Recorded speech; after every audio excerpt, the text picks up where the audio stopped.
Парень, всех приветствую. Необычное включение у нас такое. Видите, колодки чуть-чуть модернизируем. У нас получается, видите, вот эта середина колодки, она как бы выедается, видите. Сейчас покажу из-за чего. То есть клиент обратился с жалобой на посторонний звук при торможении. Вот. Сейчас делаем углы с обоих сторон по 45. Посмотрим, что из этого получится. Диски у нас ДБА стоят. RAV4 50 кузов. Вот, заметьте, вот это насечки эти. Видите, вот длинные полосы. Вот эти вот длинные полосы. Ну, так скажем, вот эти короткие, да. А это вот длинная, да. Вот она в эту сторону и в эту сторону. То есть они идут как бы, да, они по ходу диска, они как бы раскидывают. Вот. С этой стороны диск, он как бы, видите как, он захватывает. Не раскидывает, а захватывает, да. С этой стороны у нас звука постороннего нету. С той стороны есть. Выедены колодки одинаково с обоих сторон, но звук с той стороны есть, этой нету. Почему мы так считаем? Потому что вот эти насечки, они как раз идут по середине колодки. И сейчас мы делаем как бы заход такой на колодку более плавный. Тем самым хотим сделать, чтобы звука не было. Вот сейчас посмотрим, получится ли у нас или нет. Вот. Диски были ДБА, ТД, по-моему, 3. ТД 3, да, по-моему? Т3, ага. Вот. А колодки Advex, да, были? Да, ага, колодки были Advex. По колодкам еще, ребят, хотел добавить, если вы, ну, какие-то плохие колодки купили, дешевые, ну, короче, суть в чем, если колодки у вас скрипят, вы можете добавить вот эти насечечки болгарочкой.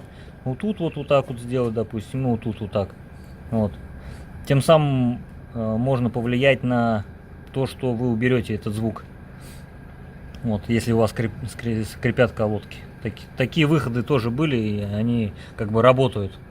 Насечечки такие же делайте, и все, может все прекратиться. Вот не зря же, да, заход на колодки, вот заводские заходы, видите, какие они пологие получаются. Мы сделали вот такой вот заходик. Звук издается, он как бы не скрипящий, да, звук, а?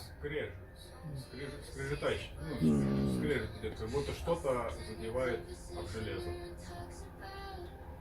Но не металл об металл, а как будто, грубо говоря, пластик об металл. То есть такое. Ага.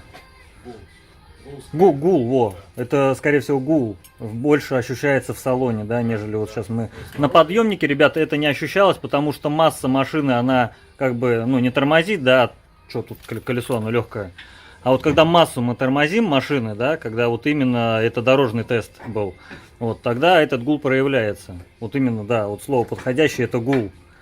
Гул, переходящий в кузов автомобиля, наверное, да, так как-то передать это можно. Ну, да. Где-то под бардачком. Ну, да. Ну, потому что правое колесо. Вот. Ну, не знаю. Мы думаем, что все дело из-за вот этих типа насечек.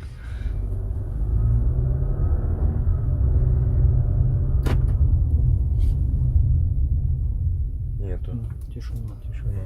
То есть уже проявлялось бы, да? Да, уже бы, да.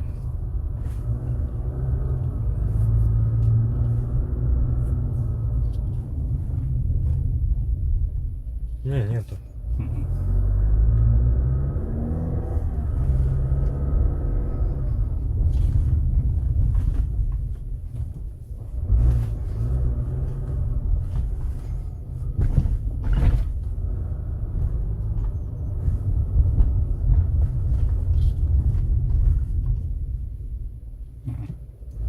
Ну, отлично. Победили. Парни, смотрите, сейчас компьютер подключали, сбрасывали ошибки, да, потому что на подъемнике мы колеса крутили, диагностировали, да, хотели понять, есть ли звук на вывешенной машине, но не было. Сейчас ошибки стерли и, ну, все, в принципе, готово, да. Там АБС ругалась, там Park Assist система тоже ругалась. И нюанс еще один такой. Мы на этой машине полностью, да, коробку масла меняли? Полностью меняли на 15 тысячах, там был недолив, по-моему, 300 или 500 грамм, что-то такое. Но, смотрите, ребят, факт в том, что мы, смотрите, полностью прогнали, да, правильно? полностью, Полный да, объем. полностью. Не то, что мы добавляли, да, а потом, вот смотрите, просто некоторые сейчас будут сравнивать, да, вот мы добавили, а вот эти, как пинки, да, или что, Да. они сохранились у вас. Масло вы не поменяли, вы только добавили эти 300 грамм. А здесь мы полную замену делали. И вот послушайте, что скажут. Ну, после того, как бы пинки пропали при остановках, раньше были при остановках, то есть останавливаешься и был пинок. Вот, сейчас эти пинки как бы пропали, но есть один факт, как бы я заметил по данной коробке, что когда, например, нужно запарковаться, ты остановился, и прежде чем включить заднюю передачу, нужно подождать там 2-3 секунды. Если остановился и сразу же моментально, ну, как бы включаешь нейтралку и заднюю передачу, вот происходит два пинка, причем таких очень сильных. Вот. То есть нужно выждать там 2-3 секунды, и после этого переключаешь, никаких пинков, ничего нету. Это вот замечено даже после замены масла, то есть это продолжается сейчас. Вот. Если куда-то быстро спешишь, пытаешься развернуться, эти пинки как бы присутствуют. Как бы вот так. И сколько вот проехали вы после замены масла? После замены масла уже 15 тысяч километров. То есть вот те пинки, которые были, они исчезли. А вот этот пинок, он как был изначально, как бы так он и остался. Я вот заметил, что вот нужно выждать чуть-чуть время. Все, спасибо большое, все, всем удачи, пока.